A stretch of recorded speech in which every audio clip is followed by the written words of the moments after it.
اگر آپ خوشی کا، سکھ کا، سکون کا راز جاننا چاہتے ہیں، اگر آپ کے پاس سب کچھ ہے لیکن پھر بھی آپ دکھی ہیں، تو یہ چھوٹی سی کہانی ضرور سنیں۔ کسی گاؤں میں ایک سیٹھ آدمی رہتا تھا۔ وہ بہت ہی امیر تھا۔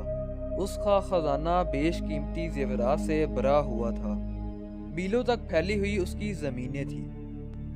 اس کی ایک بہت بڑی حویلی تھی جس میں کئی نوکر چاکر اس کی خدمت کے لیے ہاتھ باندھے کھڑے ہوتے تھے۔ لیکن اتنا کچھ ہونے کے باوجود بھی اس کے دل کو سکون نہیں تھا۔ وہ ہر وقت دکھی اور اداس رہتا تھا۔ ایک دن اسے کسی نے بتایا کہ قریب ہی ایک دوسرے گاؤں میں ایک درویش رہتا ہے۔ وہ لوگوں کو ایسا طریقہ سکھا دیتا ہے کہ اس سے من چاہی خوشی مل جاتی ہے۔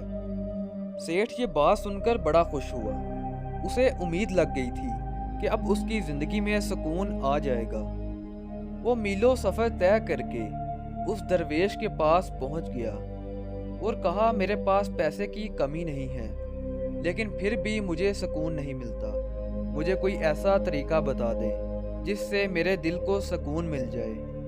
سیٹھ کا خیال تھا کہ درویش اسے کوئی وظیفہ بتا دے گا یا اسے ایسا تعویذ دے دے گا جس سے اس کے دل کو سکون مل جائے گا، لیکن درویش نے ایسا کچھ بھی نہیں کیا۔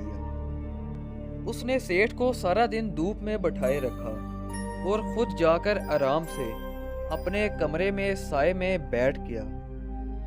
شدید گرمی کے دن تھے۔ گرمی اور پسینے سے سیٹھ کا برا حال ہو گیا۔ اسے درویش پر بڑا غصہ آ رہا تھا، لیکن کسی طرح کر کے اس نے خود پر قابو پایا، خود کو پرسکون رکھا۔ اگلے دن درویش نے کہا کہ آج سارا دن تمہیں بھوکا رہنا پڑے گا، تمہیں کھانے کو کچھ نہیں ملے گا۔ اس کے بعد سیٹھ سارا دن بھوکا رہا۔ گرمی اور بھوک سے اس کی حالت خراب ہو گئی تھی، جبکہ درویش اور اس کے شاگرد اس سیٹھ کے سامنے بیٹھ کر مزے مزے کے کھانے کھاتے رہے۔ درویش کا یہ رویہ دیکھ کر سیٹھ بڑا پریشان ہوا۔ اس کو کچھ سمجھ نہیں آ رہی تھی کہ وہ کہاں پھنس چکا ہے۔ وہ تو اس درویش کے پاس بڑی امیدیں لے کر آیا تھا اور درویش اس کے ساتھ ایسا سلوک کر رہا تھا۔ ساری رات سیٹھ یہی سوچ کر پریشان ہوتا رہا کہ اب وہ کیا کرے۔ ایک پل بھی وہ سو نہیں پایا اور اگلے ہی دن صبح سویرے اٹھ کر اس نے اپنا سامان سمیٹا اور واپسی کی تیاری شروع کر دی۔ وہ ابھی کچھ دور ہی گیا تھا کہ درویش نے اس کا راستہ روک لیا اور کہا، سیٹھ صاحب کیا ہوا؟ بنا بتائے ہی واپس جا رہے ہو؟ سیٹھ نے کہا، میں تو یہاں بڑی امیدیں لے کر آیا تھا، میں تو دل کا سکون ڈھونڈنے آیا تھا، لیکن یہاں آ کر تو مجھے ایسی مصیبتوں کا سامنا کرنا پڑا ہے جو میں نے زندگی میں کبھی نہیں اٹھائی تھی۔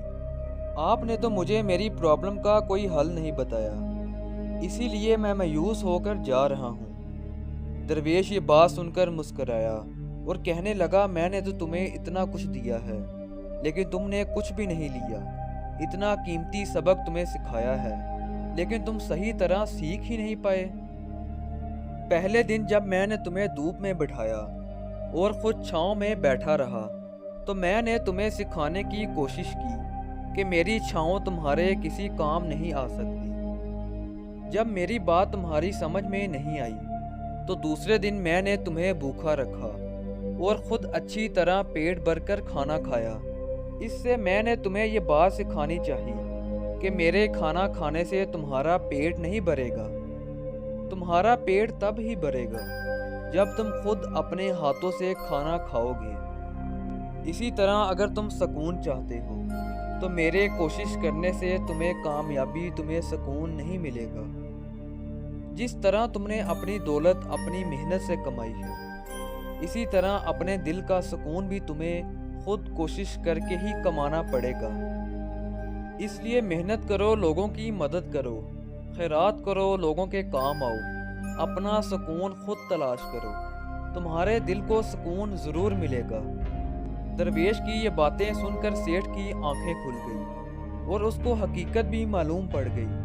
اس کے بعد سیٹھ نے درویش کا شکریہ ادا کیا اور خوشی خوشی اپنے گاؤں واپس لوٹ گیا۔